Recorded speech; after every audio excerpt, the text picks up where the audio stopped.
Mga kasans, hanggang ngayon ba wala pa ba kayong nahanap na power amp na napakamura lamang pero malakas na?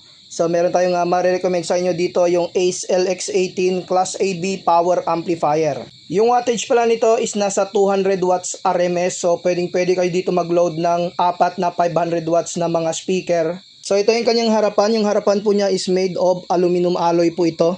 And then meron siya ditong dalawang volume at saka dito sa kanyang harapan yung kanyang power switch button.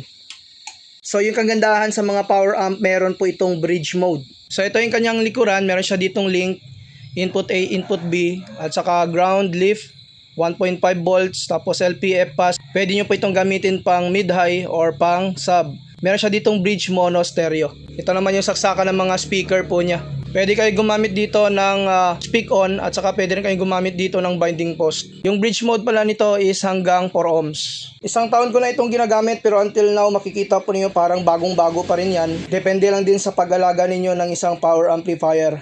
So kung gusto niyo mag-avail ng ganitong klaseng power amp ng Ace LX18 na model, pakiclick lamang yung ating yellow basket.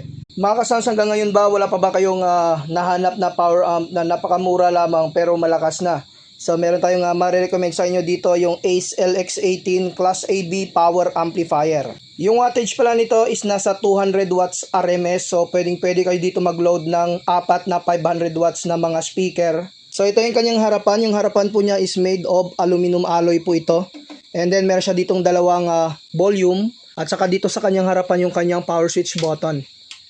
So yung kagandahan sa mga power amp, meron po itong bridge mode. So ito yung kanyang likuran, meron siya ditong link, input A, input B, at saka ground, lift, 1.5 volts, tapos LPF pass. Pwede nyo po itong gamitin pang mid-high or pang sub. Meron siya ditong bridge mono stereo. Ito naman yung saksakan ng mga speaker po niya. Pwede kayo gumamit dito ng speak on at saka pwede rin kayo gumamit dito ng binding post. Yung bridge mode pala nito is hanggang 4 ohms. Isang taon ko na itong ginagamit pero until now makikita po niyo parang bagong-bago pa rin yan. Depende lang din sa pag-alaga ninyo ng isang power amplifier.